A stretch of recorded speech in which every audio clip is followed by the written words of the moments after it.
today we're going to look at 3 places you can't go and people who went there anyways. But before we get into those stories, if you're a fan of the strange, dark, and mysterious delivered in story format, then you've come to the right place because that's all we do, and we upload once a week. So if that's of interest to you, please replace the like button's melatonin with Ratathor. Also, please subscribe to our channel and turn on all notifications so you don't miss any of our weekly uploads. Okay, let's get into today's stories.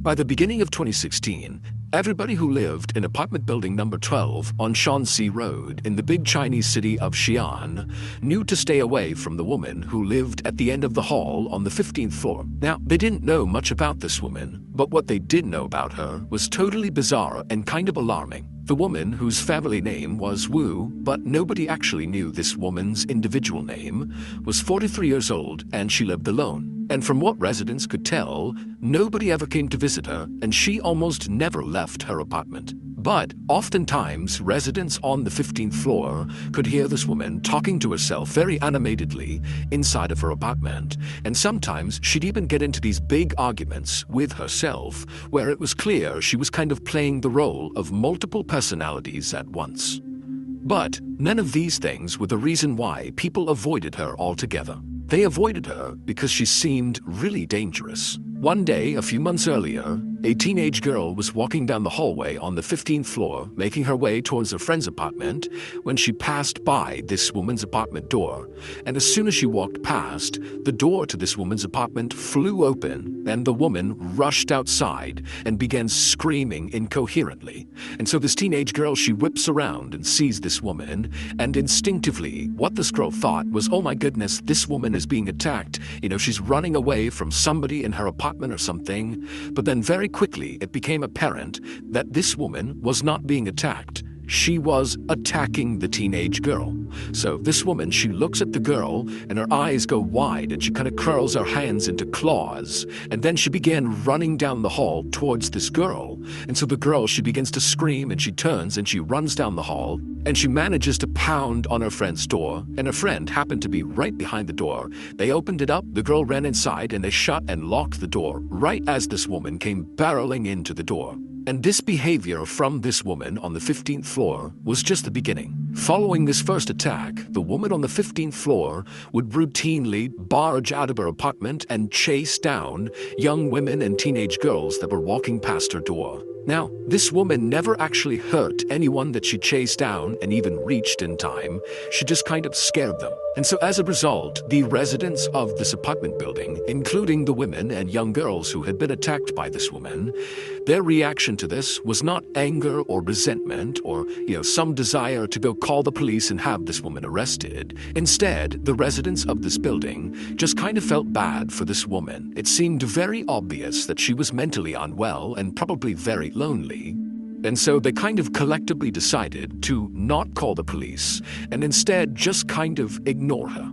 But sometime in early February, this woman's random attacks on young women and girls just kind of stopped. And at first, residents, especially of the 15th floor of this apartment building, were just relieved because all of a sudden you could walk down that hallway in peace again.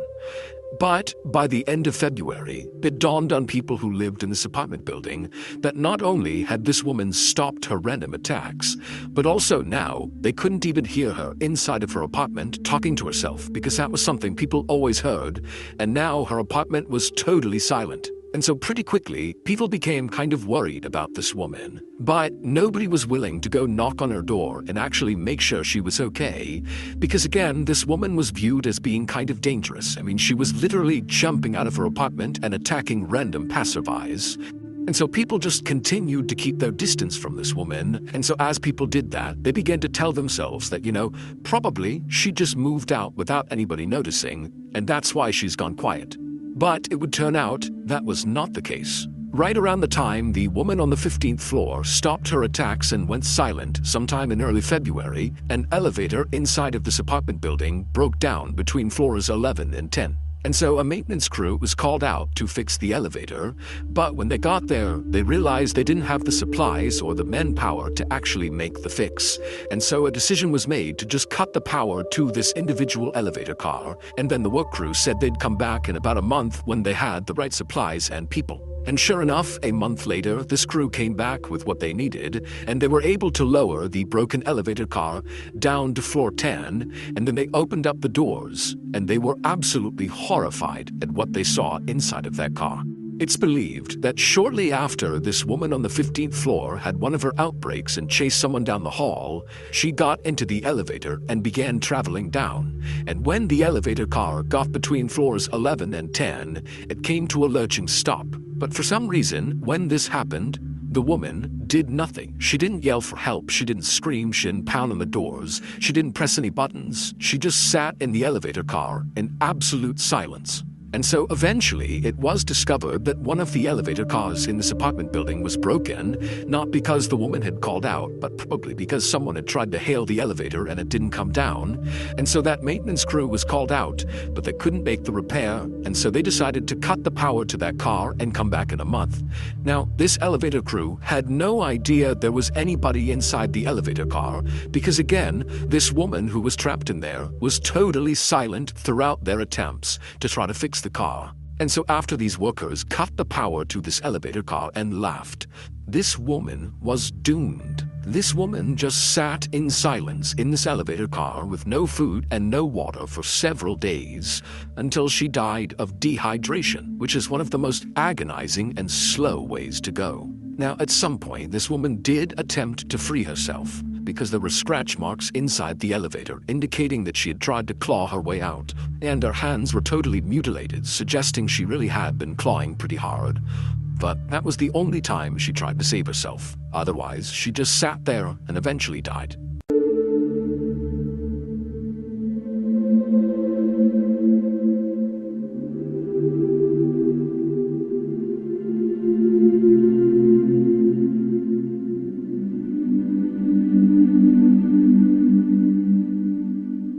At around 5:20 p.m. on August 31st, 2007, a young couple stepped onto the beautiful sand of Yelpo Beach, which is located at the very southern tip of South Korea. The couple grabbed each other's hands and smiled in excitement as they looked out on the water and saw all these fishing boats that dotted the horizon, and then behind them were all these beautiful mountains. I mean, this was a spectacular place. They couldn't believe that a place so gorgeous and so remote was located only a 1-hour train ride away from the busy city where they went to college. The couple's names were Kim and Chu.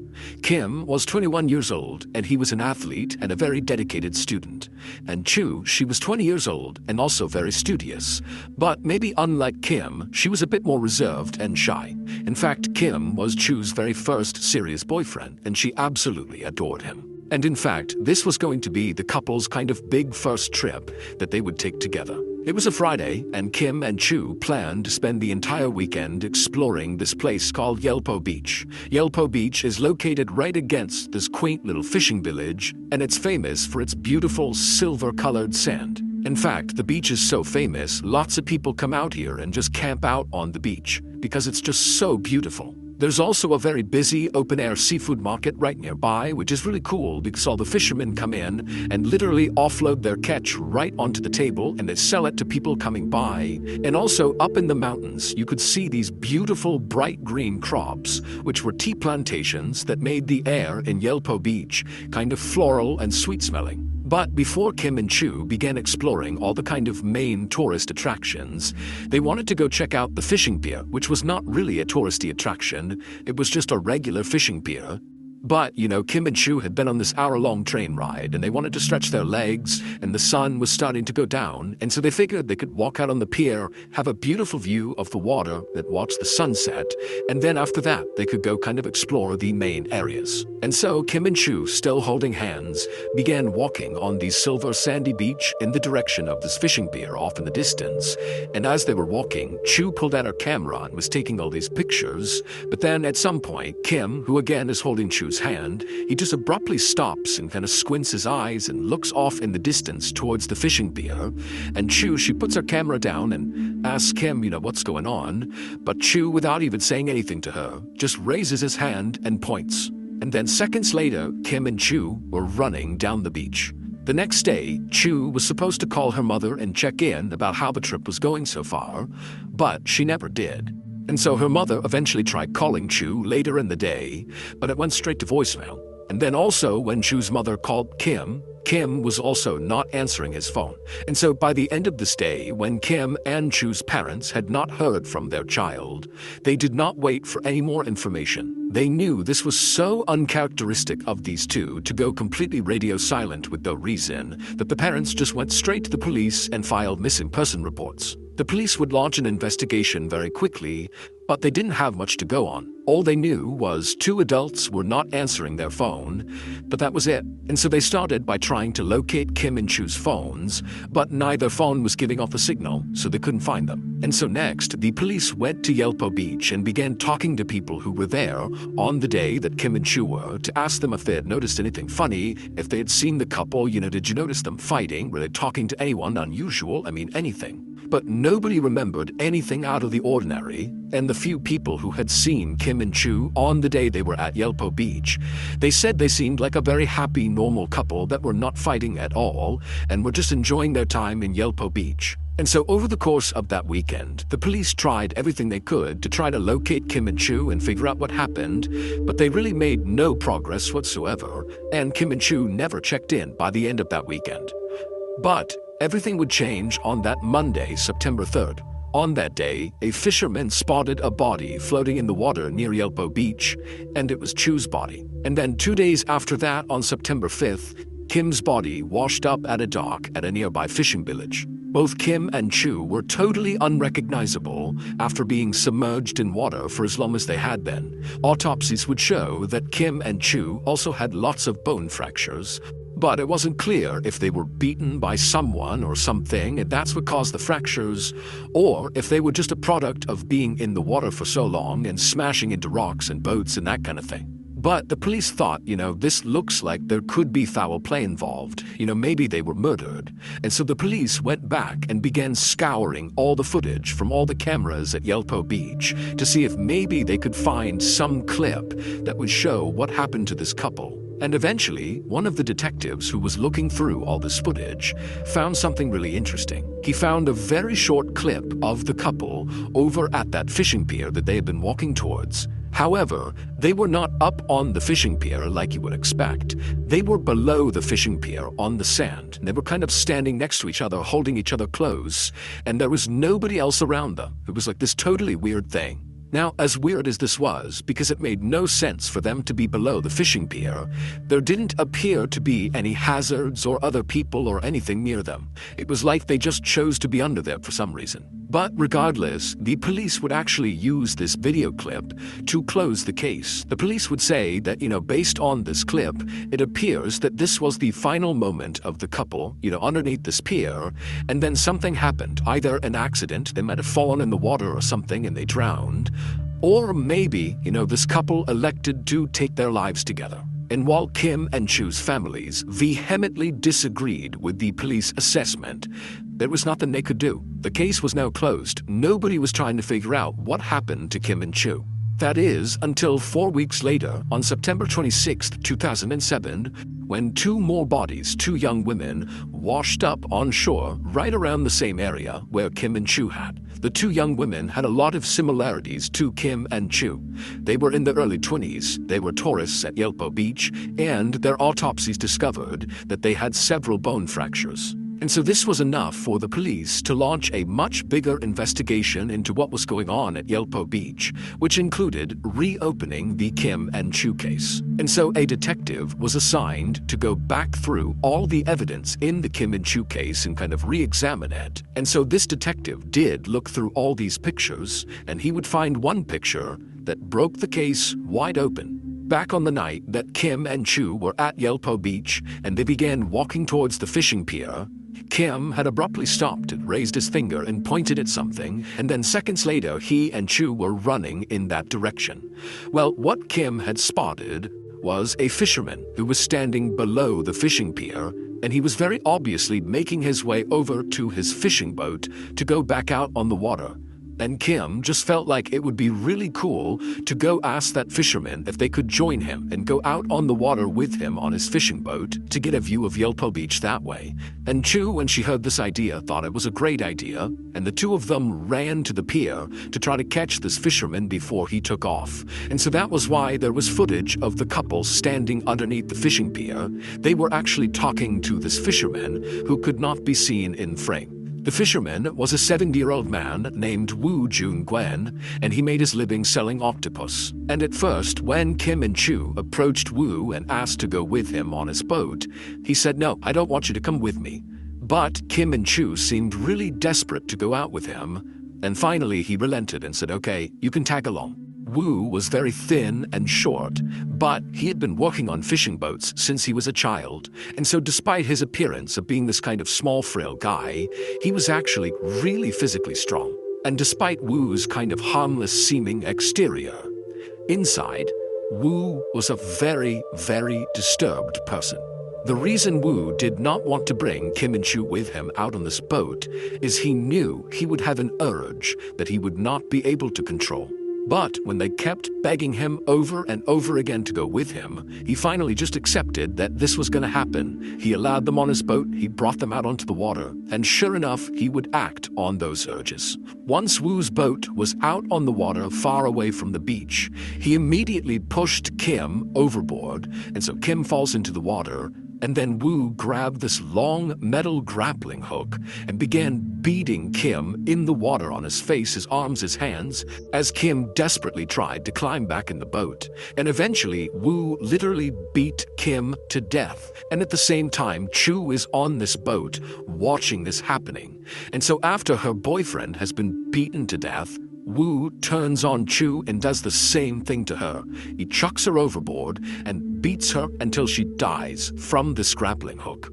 And then afterward, Wu just got back behind the wheel, putted back to shore, and sold his octopus like nothing had happened. And Wu very likely would have gotten away with these first two murders, except 4 weeks later, it just so happened that two more tourists, those two young women, just happened to ask Wu the same question. "Can we go out with you on your boat?" And he would kill them the same way he killed Kim and Chu. Except one of those two young women, while they were out on the water in his boat before they were attacked, she sensed something was wrong, and she sent a text message saying she was in trouble on a boat. And when the police found these two women's bodies and found that text message, they immediately searched the registry that listed all the boats that had been out on the water near Yelpo Beach that day, and because it was a holiday, there was nobody out on the water except for one boat.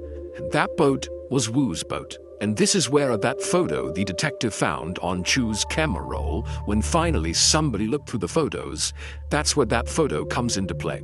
The last picture that Chu took is of Wu. Wu is right in front of her. He's piloting the boat out into the open ocean, and Chu just took a picture of him, not knowing what was actually happening, that this guy was driving her out to her death. Ultimately, Wu would be convicted of the murders, even though he didn't really offer up any clear explanation as to why he killed these people. He just kind of acted on these urges, so to speak. And he would be sentenced to death, and he would become the oldest death row inmate in South Korea.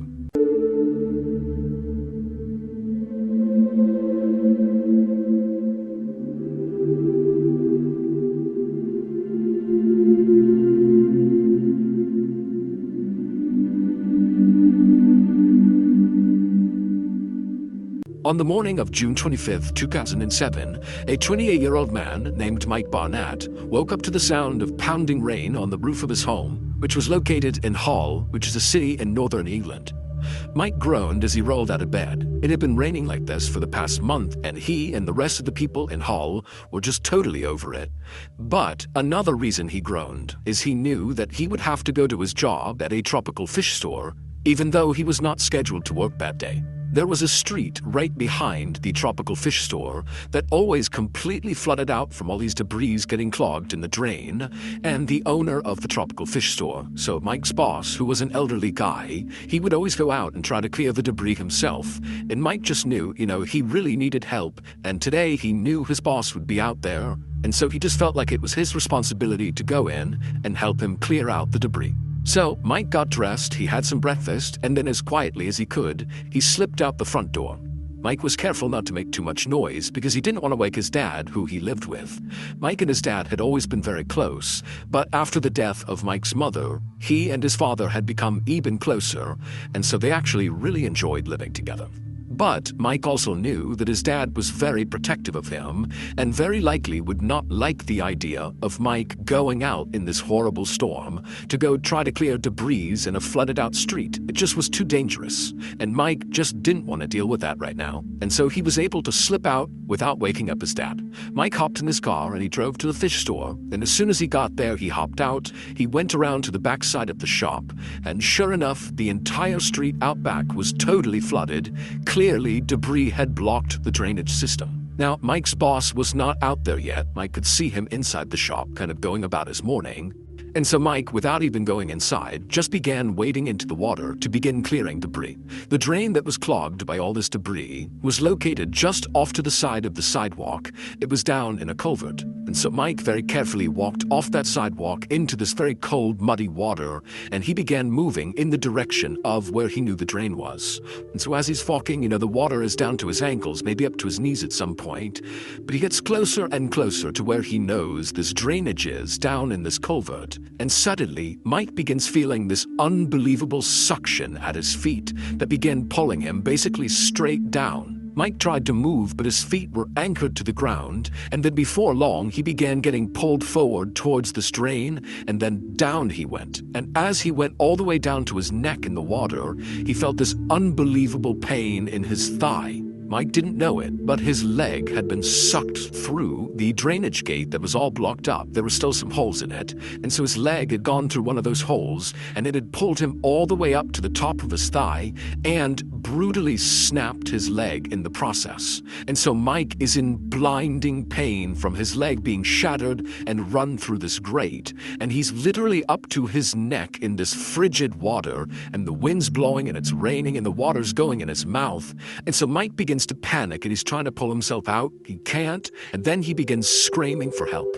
And at that moment, the owner of the fish store, who was still inside the store, looked out the window and he saw Mike flailing around, and instinctively the owner could tell, just from the panicked look on Mike's face, that whatever was happening to him was an emergency. And so the owner just picked up the phone, called the police, and after telling them what was happening, the owner ran out to Mike. When the first police officers arrived on the scene, Mike was still in the water up to his neck, and the shop owner was right next to him.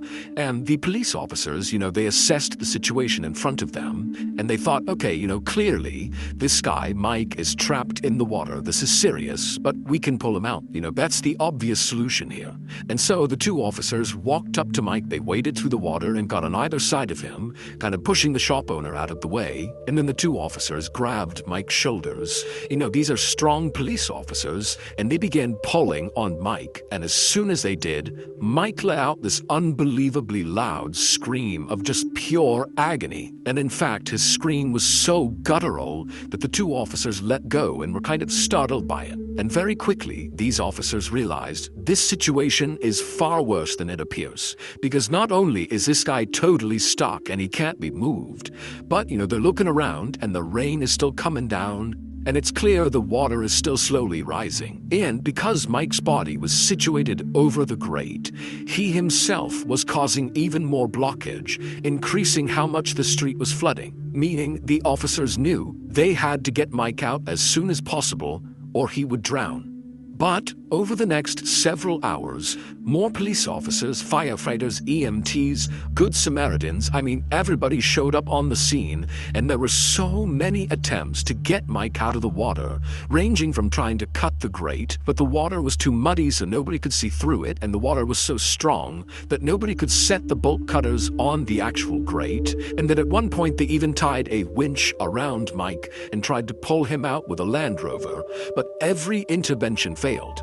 The rushing water that was pinning Mike to this grate was so strong, and Mike's pain in his leg was so high, it made it nearly impossible to move him. And so finally, at the 4-hour mark that Mike has been trapped in this water, a decision was made amongst all the first responders to amputate. So the police called a doctor who was willing to perform the leg amputation, and then after doing it, Mike could sense something was up. Clearly it's not going well, and he began frantically asking the police and all the first responders, "When are you going to get me out of here? When are you going to get me out of here?" And they just kept telling him, "Soon, soon, Mike, hold on, it's going to be okay." Meanwhile, the owner of the shop at this point had called Mike's dad to tell him what was going on. And so as all these people are waiting for this doctor to show up to cut Mike's leg off, Mike's father shows up and basically barrels through the crowd and starts screaming, "I'll get my son out of here." But as soon as he saw his son, he was totally taken aback.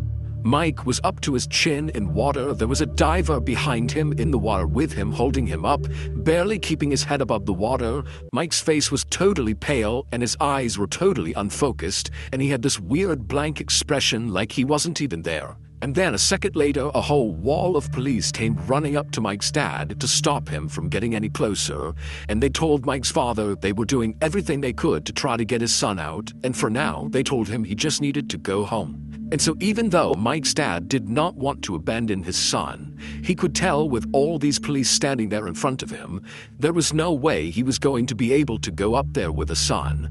And so he would turn around and head back home without even speaking to his son.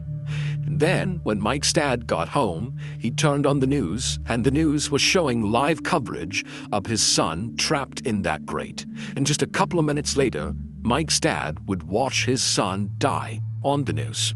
By the time that doctor arrived with that special saw to cut off Mike's leg, it was already too late. Mike had passed away from hypothermia. As the last word fades into silence, the darkness seems to linger a little longer. You look around, but everything seems normal. Or is it? The chill on the air remains, creeping into the corners of your mind, whispering a warning. What if the story isn't truly over? What if the shadows are waiting for you to turn off the lights, to close your eyes, and then they'll reach out to you?